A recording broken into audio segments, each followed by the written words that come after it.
ಅಖಿಲ ಭಾರತ ಕಾರ್ಮಿಕರ ಮುಷ್ಕರ ಕರೆಯ ಮೇರೆಗೆ ಇಂದು ಅದರ ಭಾಗವಾಗಿ ಸಿಂದಗಿ ತಾಲೂಕಿನ ಅಂಗನವಾಡಿ ನೌಕರರ ಸಂಘಟನೆ, ಬಿಸಿ ಊಟ ನೌಕರರ ಸಂಘಟನೆ, ಹಾಸ್ಟೆಲ್ ನೌಕರರ ಸಂಘಟನೆ, ಕರ್ನಾಟಕ ಪ್ರಾಂತ ರೈತ ಸಂಘಟನೆ, ಕೃಷಿ ಕೂಲಿ ಕಾರ್ಮಿಕರ ಸಂಘಟನೆ ಹೀಗೆ ವಿವಿಧ ಸಂಘಟನೆ ಒಳಗೊಂಡ ಇಂದು ಸಿಂದಗಿ ನಗರದ ಡಾಕ್ಟರ್ ಬಿಆರ್ ಅಂಬೇಡ್ಕರ್ ಸರ್ಕಲ್ನಿಂದ ಗಾಂಧಿ ಸರ್ಕಲ್ ಮುಖಾಂತರ ಹೊರಟ ಮೆರವಣಿಗೆ ಟಿಪ್ಪು ಸುಲ್ತಾನ್ ಸರ್ಕಲ್, ಟಿಪ್ಪು ಸುತ್ತುವರೆದು ಮರಳಿ ಅಂಬೇಡ್ಕರ್ ಸರ್ಕಲ್ ಹತ್ತಿರ ಬಂದು ಬಹಿರಂಗ ಸಭೆ ಹಾಗೂ ರಸ್ತೆ ತಡೆ ಮಾಡಿ ಈ ಹೋರಾಟವನ್ನ ಉದ್ದೇಶಿಸಿ ಅಂಗನವಾಡಿ ನೌಕರರ ಸಂಘದ ತಾಲೂಕು ಅಧ್ಯಕ್ಷರಾದ ಸರಸ್ವತಿ ಮಠ ಹಾಗೂ ಪ್ರಧಾನ ಕಾರ್ಯದರ್ಶಿಯಾದ ಪ್ರತಿಭಾ ಕುರುಡೆ, ಬಿಸಿ ಊಟದ ನೌಕರ ಸಂಘದ ತಾಲೂಕು ಅಧ್ಯಕ್ಷರಾದ ಬಿಸ್ಮಿಲ್ಲಾ ಇನಾಮದಾರ, ಗ್ರಾಮ ಪಂಚಾಯಿತಿ ಸಂಘದ ತಾಲೂಕು ಅಧ್ಯಕ್ಷರಾದ ಪಿಂಟು, ಸಿಪಿಎಂ ತಾಲೂಕು ಕಾರ್ಯದರ್ಶಿಗಳಾದಂಥ ರಮೇಶ್ ಸಾಸಬಾಳ, ತಾಲೂಕು ರೈತ ಸಂಘದ ಮುಖಂಡರಾದ ಬಸೀರ ತಾಂಬಿ ಮುಂತಾದವರು ಪಾಲ್ಗೊಂಡಿದ್ದರು.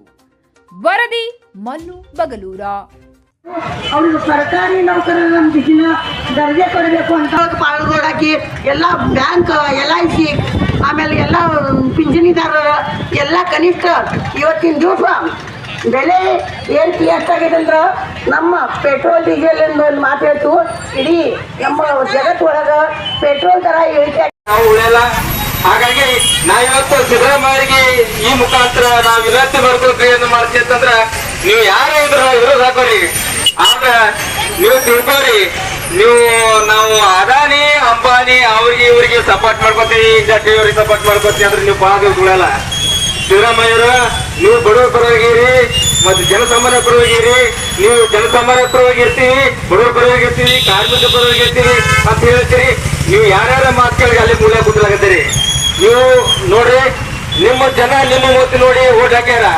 ನಿಮ್ಮ ಜನ ಕಾರ್ಮಿಕರು ಮತ್ತು ರೈತರು ನಿಮ್ಮ ಭರವಸೆ ಇಟ್ಟುಕೊಂಡ್ರ ಆ ರೀತಿ ಮುಂದಿನ ರೀತಿಯಲ್ಲಿ ನೀವು ಕಾರ್ಪೊರೇಟ್ ಮತ್ತು ಬಂಡವಾಳ ಸಾಹಿರ ಪರ ಕೆಲಸ ಮಾಡದೆ ಜನಸಾಮಾನ್ಯ ಪರವಾಗಿ ನೀವು ಕೆಲಸ ಮಾಡ್ಬೇಕಂತ ನಾನು ಈ ಮುಖಾಂತರ ವಿನಂತಿ ಮಾಡಿಸ್ಕೊಳ್ತಿದ್ದೀನಿ. ಹಾಗಾಗಿ ಈಗ ಕಾರ್ಮಿಕರಿಗೆ ಮಾರಕವಾದಂತ 4 ಕಾನೂನು ಕೋಡ್ಗಳನ್ನ ಜಾರಿಗೆ ತರಲಾಕ ಹೊಂಟಾರ. ಈ ಯಾರು ತರಲಾಕ ಹೊಂಟಾರಪ್ಪ ಅಂತಂದ್ರೆ ಮೋದಿ ಸರ್ಕಾರ ಅವರು. ಆ ಮೋದಿ ಸರ್ಕಾರ ಅವರು ಕಾರ್ಮಿಕ ಕೋಡ್ ಕಾನೂನ ಜಾರಿ ತಂದ್ರ ಅಂದ್ರ ನಾವು ಹೋರಾಟ ಮಾಡೋದು, ನಾವು ಏನಾರ ನ್ಯಾಯ ಪಡ್ಕೋಬೇಕಾಗಿತ್ತು ಅಂದ್ರ ಇನ್ಮ್ಯಾಗ ನಡೆಯಲ್ಲ. ಹೀಗಾಗಿ ನಾವು ಎಲ್ಲರೂ ಜಾಗೃತಿ ಆಗಿರ್ಬೇಕಾಗ್ತದ. ಇದಕ್ಕೆ ನಾವು ಅಪೋಸ್ ಮಾಡ್ಬೇಕಾಗ್ತದ. ತಾಯಂದ್ರೆ ತಿಳ್ಕೋರಿ, ನೀವು ಏನಾದ್ರೆ ಮುಂದೆ ನಾವು ಸಾಧನೆ ಮಾಡ್ಬೇಕಂತಂದ್ರೆ ನಮ್ಗ ಮಕ್ಕಳಿಗೆ ಏನಾದ್ರೆ ನಮಗ ರೈತರ ಪರವಾಗಿ ಏನ್ರೆ ನಾವು ಪಡ್ಕೋಬೇಕಾಗ್ತಂದ್ರೆ ನಾವು ಹೋರಾಟ ಮಾಡಂಗಿಲ್ಲ ಮುಂದೆ. ಈಗ ಕಾನೂನು ಕೋಡ್ಗಳು ತಂದ್ರ ಅಂದ್ರ ಏನು ಹೋರಾಟ ಮಾಡಿದ್ರೆ ನಾವು ಹೋರಾಟ ಮಾಡ್ಬೇಕಾಗಿತ್ತಂದ್ರ 1 ತಿಂಗಳ ಪ್ರಭುತ್ವ ತಗೋಬೇಕು. ಆ 1 ತಿಂಗಳದಾಗ ನೀವು ಏನ್ರೆ ಮೊದಲೇ ಬದಲಾವಣೆ ಆಗ್ತದಕ್ಕೆ 1 ತಿಂಗಳ ಟೈಮ್ ತಗೋಗತ್ತಾರ.